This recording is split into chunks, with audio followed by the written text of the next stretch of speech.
There is a road across the southern Arizona desert that the Spanish named more than 300 years ago. They called it El Camino del Diablo, the highway of the devil. You can still drive it today, but only after you sign a form acknowledging that you might be killed. Not in a car accident, by unexploded bombs, by old mine shafts hidden in the brush, by a landscape that the federal government, in writing, admits it cannot mark well enough to warn you of every way it might end your life. The form is 2 pages. It has 14 separate items, and you have to initial each one. The first item warns of permanent, painful, disabling, and disfiguring injury or death from high explosive detonations. The fourth admits that the danger out here cannot feasibly be marked, that there are almost no signs, and that you are on your own. First-time visitors have to sit and watch a 15-minute safety video before they're allowed to sign. The people who drive this road for fun have a nickname for those videos. They call them the You're Gonna Die movies. And here is the thing the form does not tell you. The reason this road needs a waiver in the 21st century is the same reason it earned its name in the 18th. The bombs are new. The dying is not. For 300 years, this stretch of desert has been killing the people who tried to cross it, and somewhere between 400 and 2,000 of them never made it out. Their graves are still here.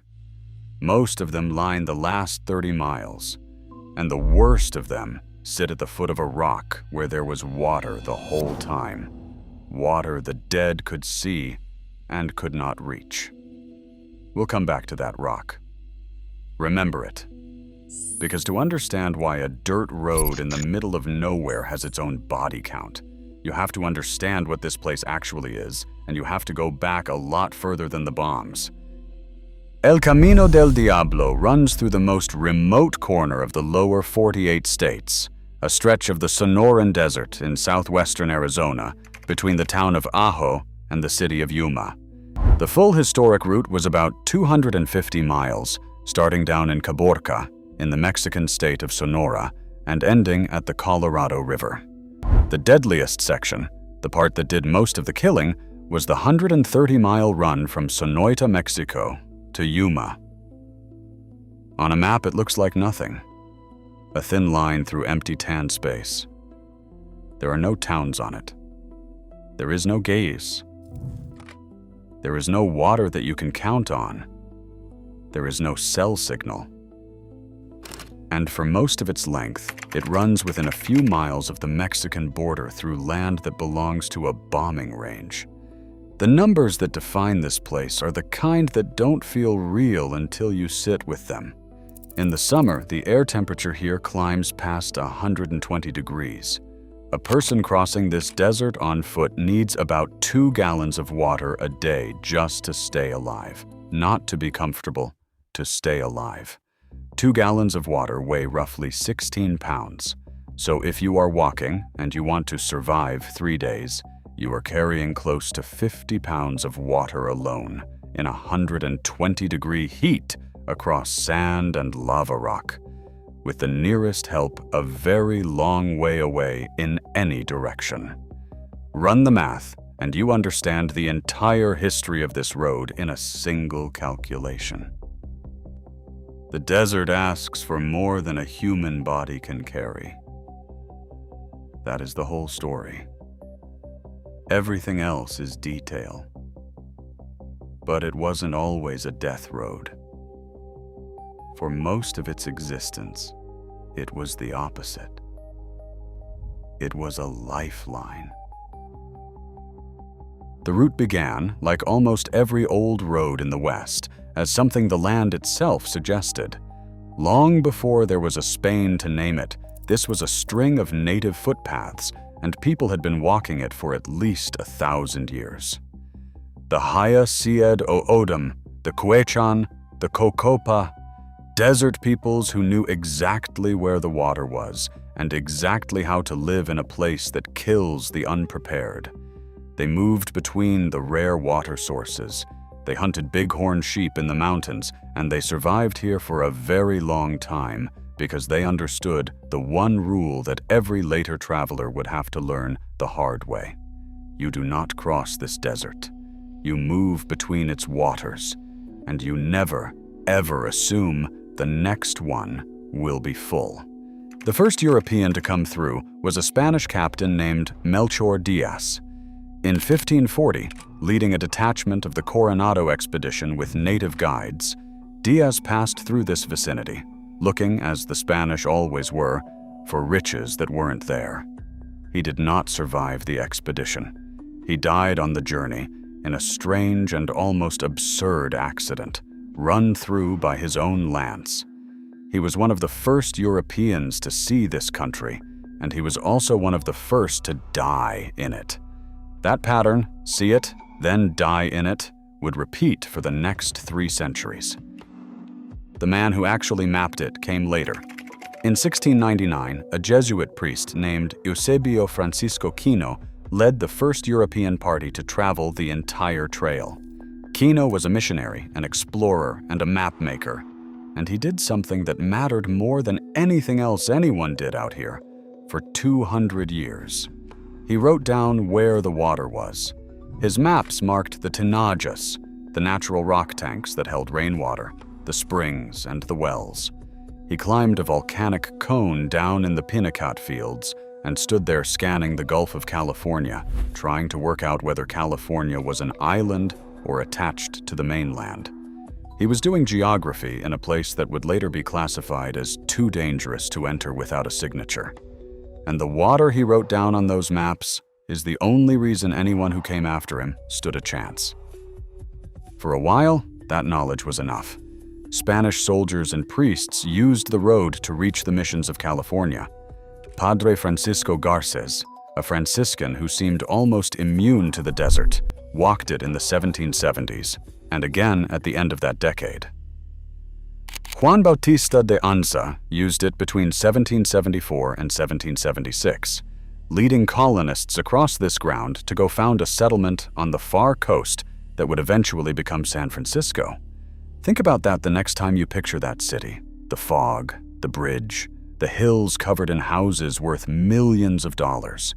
Some of the people who started it walked across the Devil's Highway to get there, past the rock tanks, through the lava fields, trusting a dead priest's maps to tell them where the next water was. For decades, the road worked. People used it, and people lived. The desert was a hard road, not yet a graveyard. Then, in 1781, the road closed. The Quechan people at Yuma Crossing, where the trail met the Colorado River, rose up against the Spanish who were colonizing their land. The uprising killed Spanish settlers and a missionary, and shut down the western end of the route entirely. A Spanish officer named Pedro Fages managed to march out and rescue some of the captured survivors that December, but the crossing itself was finished. And for the better part of 70 years, El Camino del Diablo largely fell out of use. The desert went quiet, the footpaths stayed where they were, waiting, and the water tanks filled and emptied with the rains, and almost nobody came. The road had a chance, in those 70 years, to be forgotten entirely, to become just another set of old marks in the sand. Instead, it was waiting for the worst chapter of its life. What reopened the road was gold. In January of 1848, gold was discovered at Sutter's Mill in California, and within a year, the entire continent tilted west. Everyone you can imagine, and a great many you can't, poured toward the gold fields, and that included tens of thousands of people coming up from Mexico.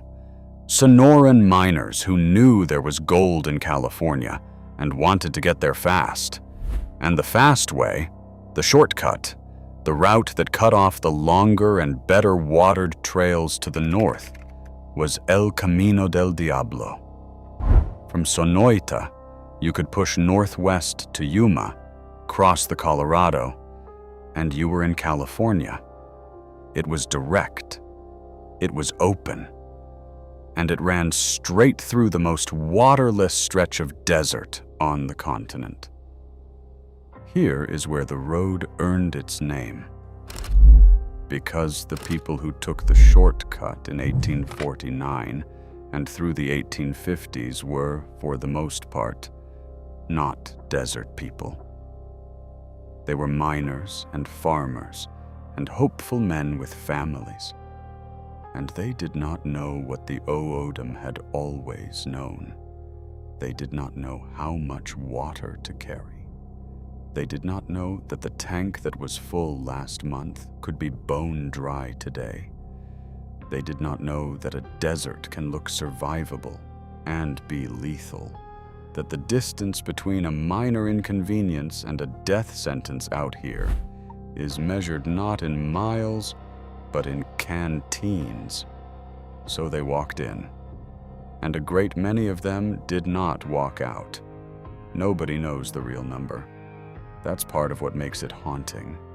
The estimates run from 400 dead to 2,000 dead, and the truth is that no honest count is possible, because most of the people who died here left nothing behind.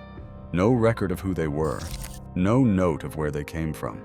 As one traveler put it, the dead left nothing but bleaching bones, slowly turning to dust.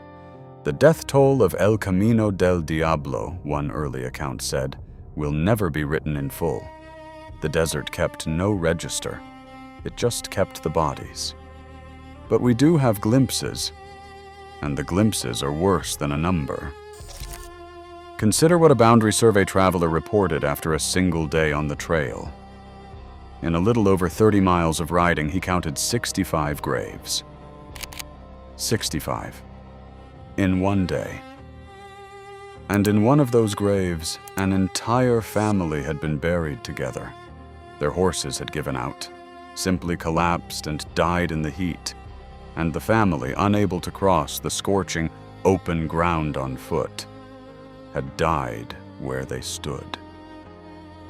Their bodies were found months later by travelers luckier than they had been, and buried in a single grave, covered with a cross of stones and a wide circle of the same stones around it.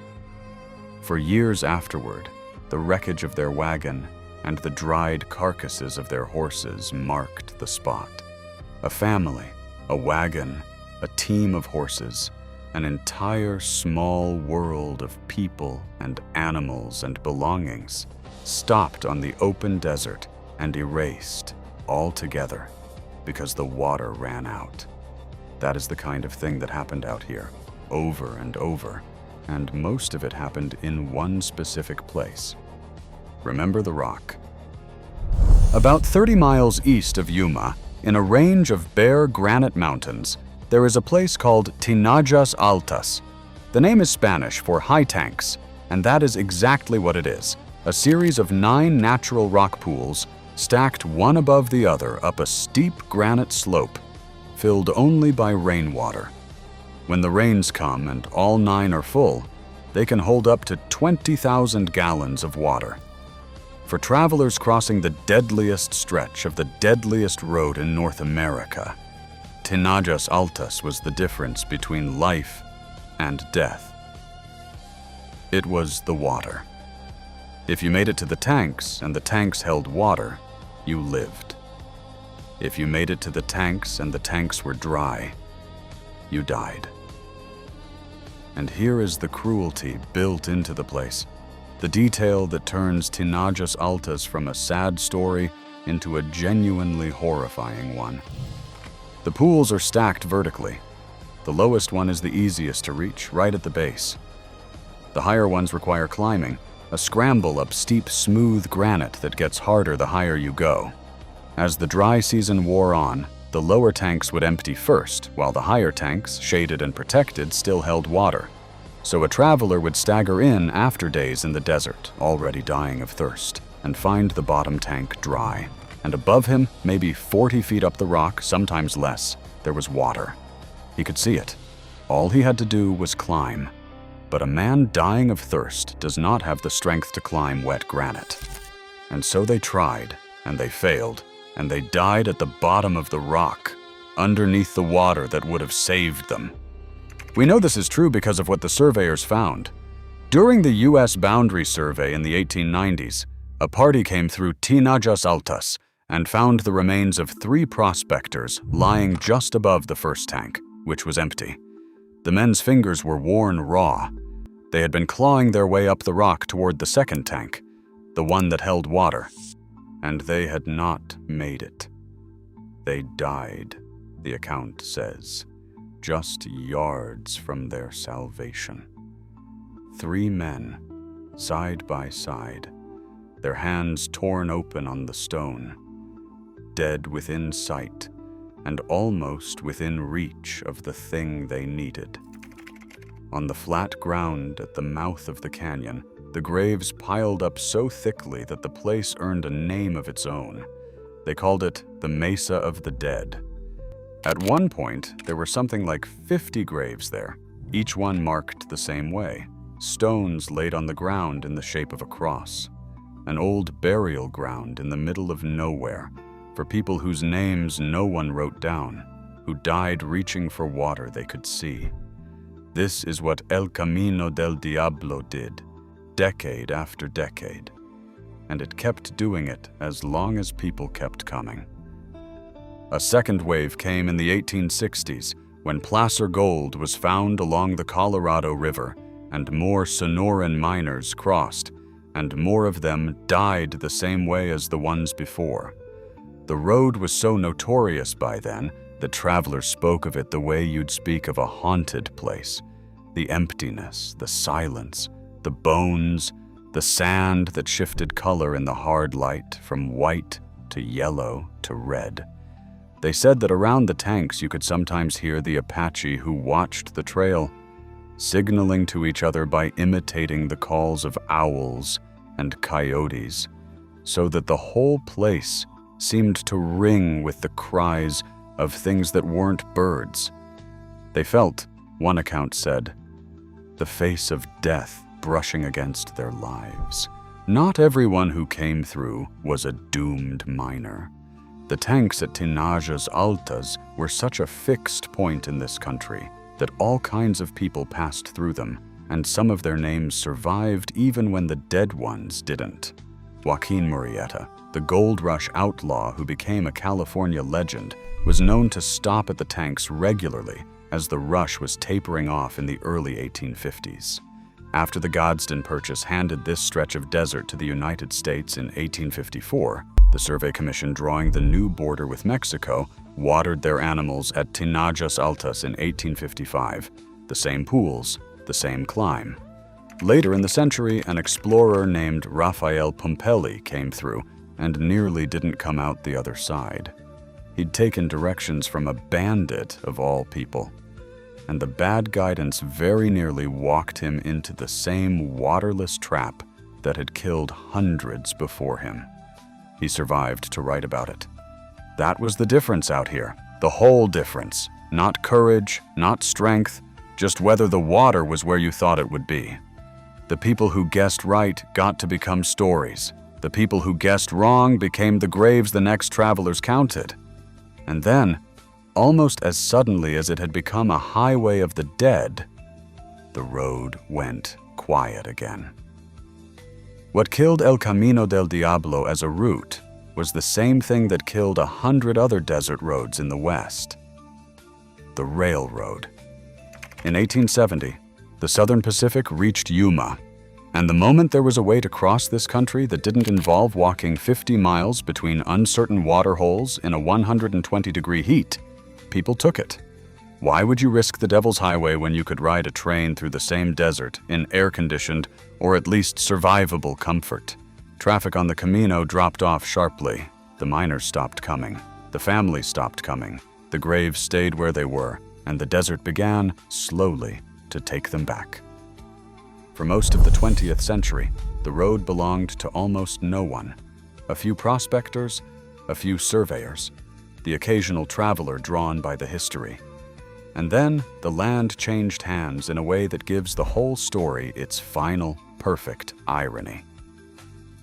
In 1939, the federal government created the Cabeza Prieta National Wildlife Refuge across this stretch of desert to protect the desert bighorn sheep and the endangered Sonoran pronghorn, some of the same animals the O'odham had hunted here for 1,000 years. And then, 2 years later, in 1941, with the country heading into war, the military took the rest. The Barry M. Goldwater Range was established across the surrounding desert and the airspace above it, an enormous live-fire bombing and gunnery range for training pilots. And the boundaries of that range swallowed Tinajas Altas. Think about what that means. The rock pools where travelers died of thirst within sight of water, the single most important water source on the deadliest road in North America, now sit inside an active bombing range. The water that people died reaching is ringed by a live fire zone. You have to sign a death waiver to enter.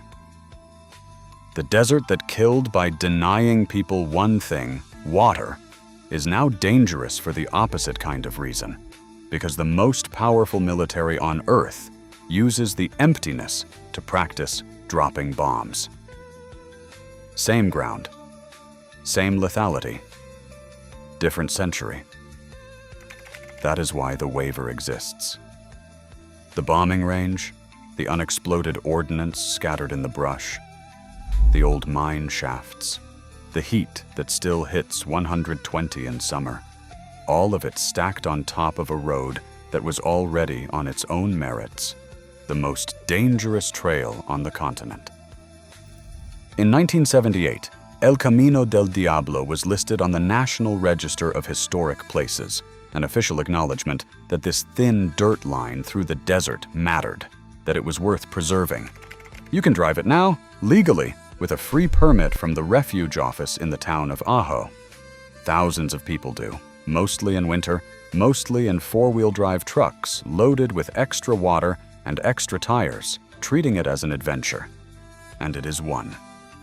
The landscape out there is genuinely magnificent. Volcanic fields and granite ranges and saguaro forests, and a silence you cannot find almost anywhere else in America. The drive itself is a string of the same names the old travelers knew, because the road still runs waterhole to waterhole the way it always did. You leave the pavement southwest of Ajo and pick your way west past Papago Well, past a border patrol outpost called Camp Grip, down through the Pinta Sands and the black rubble of the Pinacat lava, across the Tool Desert to Tool Well, where there's an old adobe ruin and a junction with Christmas Pass Road. The refuge tells you to carry 2 spare tires and a day's more water than you think you'll need, because there are no services of any kind, no fuel, no restroom, no water, no signal, across 90-some% of the land you're crossing.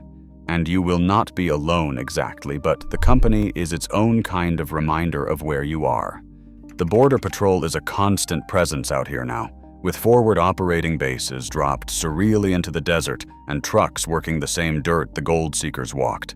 You are driving through a place that is at once a wildlife refuge, a bombing range, a historic monument, and an international borderland, all stacked on the same 130 miles of sand. But you should not mistake the permit and the adventure for safety, because the road is still doing exactly what it has always done.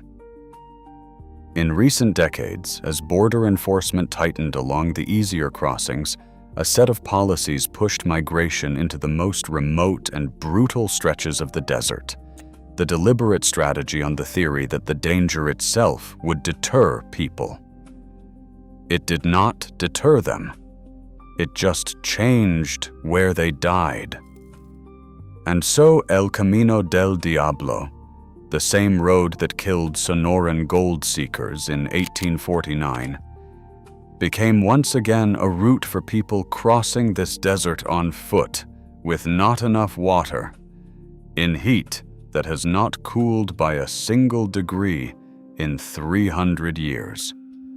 The road is lined with grave markers that date from the 1800s all the way to the present.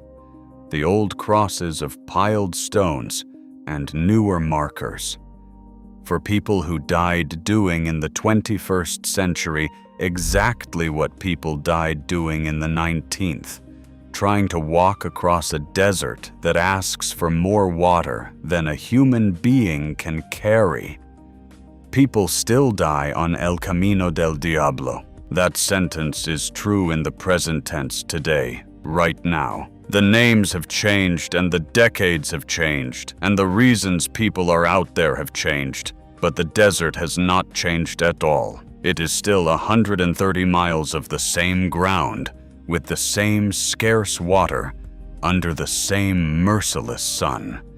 And it is still, patiently, taking the people who underestimate it. There is a road across the southern Arizona desert that the Spanish named more than 300 years ago, and the name was never an exaggeration. It was a warning. They wrote it down as plainly as they knew how, the highway of the devil, and 300 years of graves proved them right, and the rock is still there. Tinajas Altas, the high tanks, still hold rainwater after a storm. The lower pools emptying first as the dry season comes on, the higher ones holding their water just out of easy reach, exactly as they did when the three prospectors clawed their way up the granite and died below the tank that would have saved them. The graves on the mesa of the dead have melted back into the desert now. You can't see them anymore, but the people are still down there, under the sand, at the foot of the water they were reaching for. If you go, and you can go, you'll sign the form. You'll initial the 14 boxes. You'll watch the 15-minute movie that the regulars call the You're Gonna Die film. And then you'll drive out onto the most beautiful, most deadly road in America, past the place where the families stopped, past the tanks where the water waits in the rock, and you'll understand finally why they called it what they called it. Bring more water than you think you need. The desert has been teaching that lesson for 1,000 years. It is still waiting for the people who haven't learned it.